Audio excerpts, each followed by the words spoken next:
Hey guys, how's it going? It's Al. We're going to take a look back at Week 9 NFL on DraftKings. This is the recap, the autopsy. We're going to take a look at where we were right, where we were wrong. I'm going to go through every single player that I went in on in Best Buys this week, every player that I wrote up. We'll go over what their scores were. There's one spot where I think we got a little bit lucky, but we were already there anyway. The player had already done well, and then we got lucky on top of that. And one spot where maybe I made a wrong decision. Another spot or two where players got injured and it kind of affected the way that we look at things. So you have to be nimble. This article, I write it on Wednesdays. It comes out on Thursdays. Thursdays, we record the Daily Fantasy Edge podcast. If you haven't listened to it, you should listen to it. It's available wherever you download podcasts. I upload some highlights of it from the video right here on this YouTube channel. And then obviously Friday on Twitch, we do the question and answer. Sunday morning, we do the anti-tinker. So I try to keep you guys updated throughout the week of, with my content of how things change from the beginning of the week when I'm thinking with this first look that we're going to do today, as well as, when the article comes out and everything else.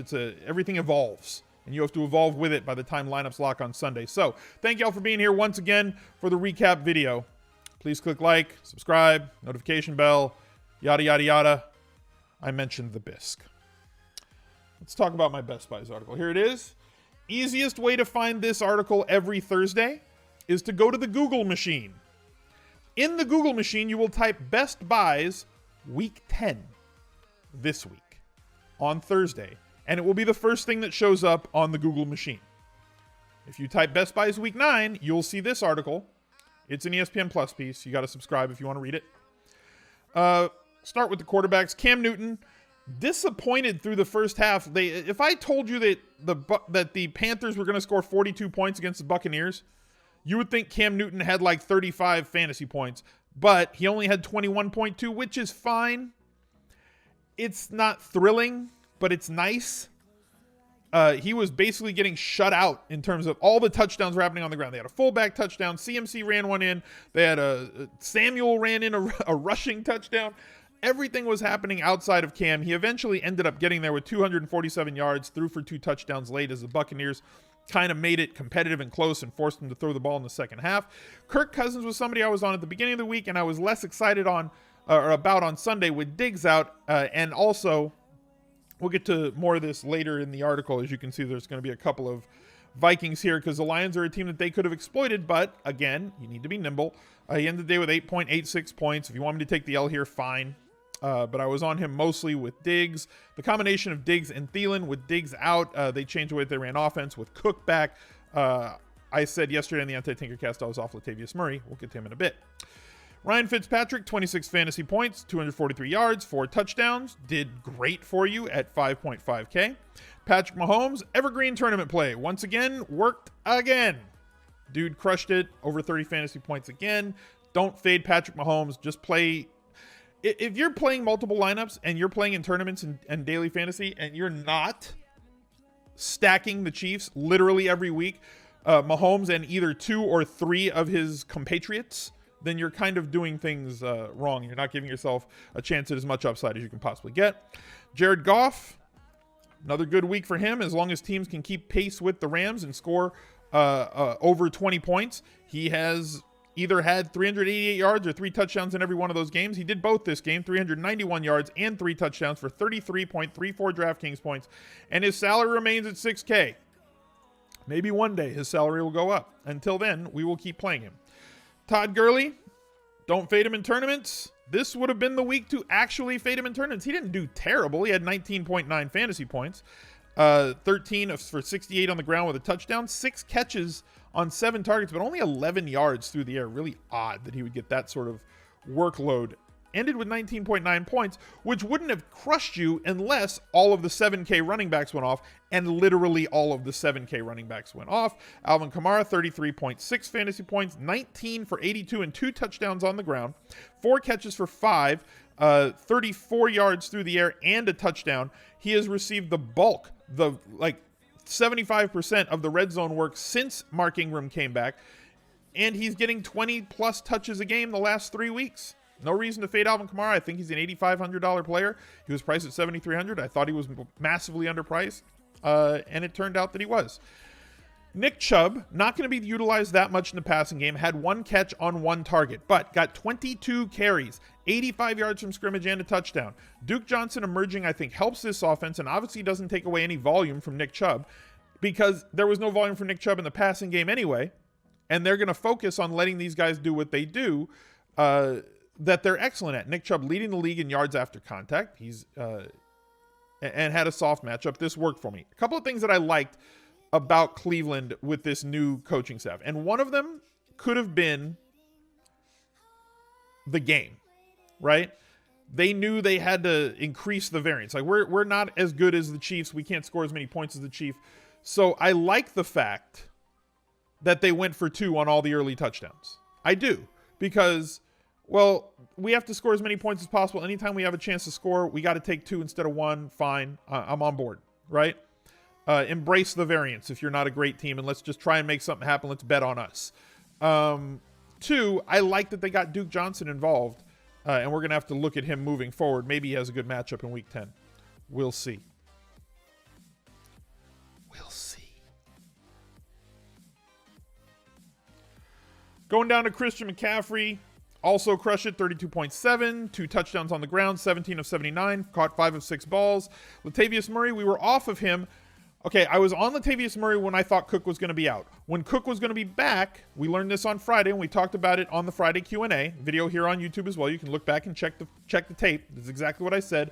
With Cook getting 8 to 12 snaps, I was okay with Latavius Murray because he would still remain at his normal snap rate, his normal snap count. Then on Sunday morning, we're going to play Cook 20 snaps. At that point, I was off Latavius Murray. We said as much. He didn't kill you because the player that we were going to pivot to, Lindsey, had about the same amount of points as he did. 11.7. He did luck box his way into 1 touchdown, 10 carries, 31 yards. Just a meh play. Michael Thomas was an absolute smash fest. This is where I think we got a little bit lucky. 12 catches, 15 targets, 211 yards, and a touchdown. But like 70 of those yards and the touchdown came at the end. So we kind of got lucky there that he went from having a very good day for the price, right, in the mid-20s to like over 40 points and the highest scoring guy in the slate. So that was where we got lucky, I think. Stephon Diggs was inactive. Nothing to say there. Cortland Sutton, 8.7 points, 3 of 5 for 57, no touchdowns. Here's the thing that I was talking about on the edge with Cortland Sutton. It's not about Cortland Sutton. It's about everything else that Cortland Sutton allowed you to fit in. He allowed you to get to Kamara. He allowed you to get to 2 or 3 of the big running backs. He allowed you to get to Travis Kelce, who we'll talk about in a minute. The salary on the low price guys allow you to get the studs that you need, and that's what we needed.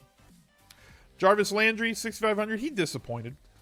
Only 11.6 catches on 7 targets.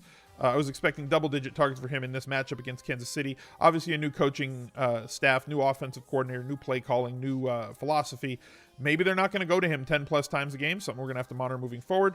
DJ Moore, this might have been a process mistake. I'm okay taking the loss here. I was not comfortable on Sunday morning with Diggs out, pivoting down to Laquan Treadwell or Aldrick Robinson in cash games. So I stayed with DJ Moore, as we'll talk about in just a minute. He did have an explosive run. He had a 32-yard run in the first half, but because the Panthers were doing everything on the ground and just ripping up the Tampa Bay Buccaneers, they didn't need to throw the ball until really late in the game. By then, it was too late. Only 1 catch on 2 targets, 16 yards through the air, 32 yards on the ground. Didn't score that many points. Only 6.8 points or whatever he had. 5.8 points. Not really a great day for him. That's fine with me because, again, he allowed me to pay up for everything else. I would have preferred a bigger day out of him. Travis Kelce, this was a player that I felt I had to get up to in cash. And he was this close to getting a 30-plus point day. 28.9 on the day, 7 catches, 9 targets, 2 touchdowns, 99 yards receiving. If he caught 1 more ball, that gives him 4+ more points and puts him in really rarefied air for 6,600 versus the rest of the slate. Austin Hooper, you guys know how I just don't like playing Austin Hooper because he can have 2 to 4 targets in a game. Well, guess what? He had 3 targets. Tight end was kind of a wasteland this week, at least from a prognostication standpoint. 3 catches, 3 targets, 41 yards. Like I said, when you play Austin Hooper, you have to hope that he falls into the end zone. He did not this week. Trey Burton did fall into the end zone this week. P. Bandy, thank you very much for the new sub. Appreciate you. Chicago Bears defense was a smash fest. 28 points. Broncos defense allowed you to pay up for more things. Didn't do that great. 5 points. Chiefs D, 6 points. Article did all right. We had some people that had milli sweats. A few people in the Discord were also talking about how they had massive weeks and huge cash game lineups. So congrats to them. Very happy for the way that they did. Let's go to me against the spread. This is on alzeidenfeld.com. Smizzle versus Vegas, the NFL chalkboard. On the season, I am 24-15-1 heading into week 9. Raiders took an L there. Panthers, we won that one. Lions lost this one. Saints won on the field, and Patriots covered versus the Packers. I'll take another 3-2 week. It's not 5-0 like last week, but 3-2 puts me at 27-17-1, which is well above the break-even point. So I'm pretty happy about staying in the winning column in week 9. We'll see if we can improve on that in week 10. Moving on to my cash game lineup. My cash game lineup, not Adam's.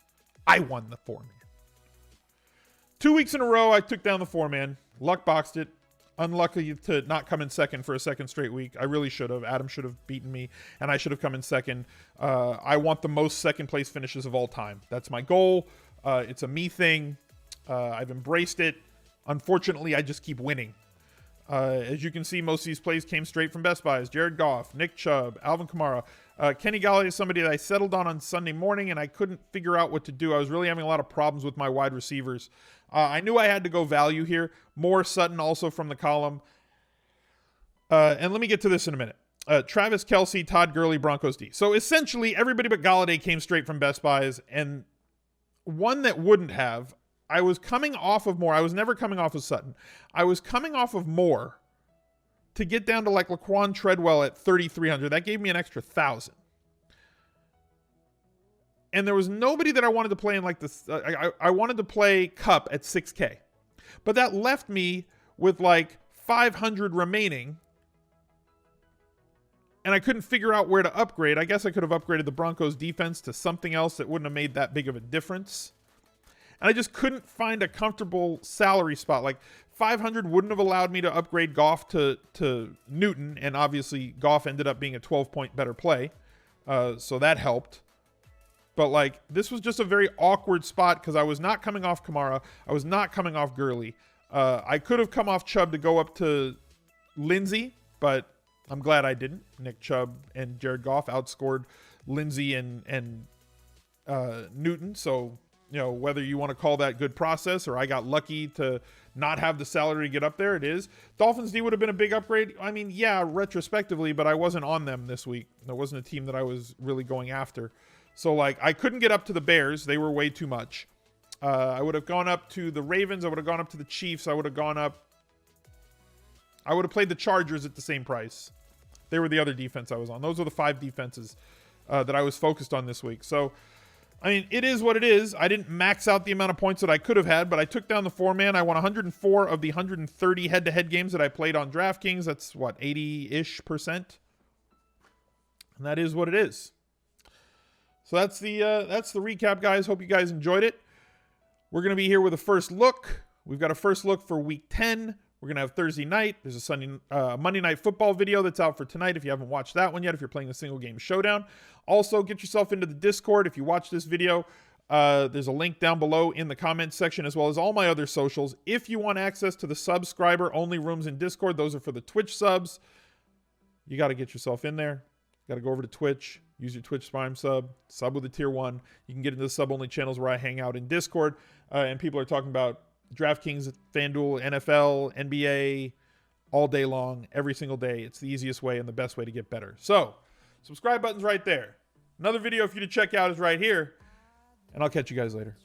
Bye.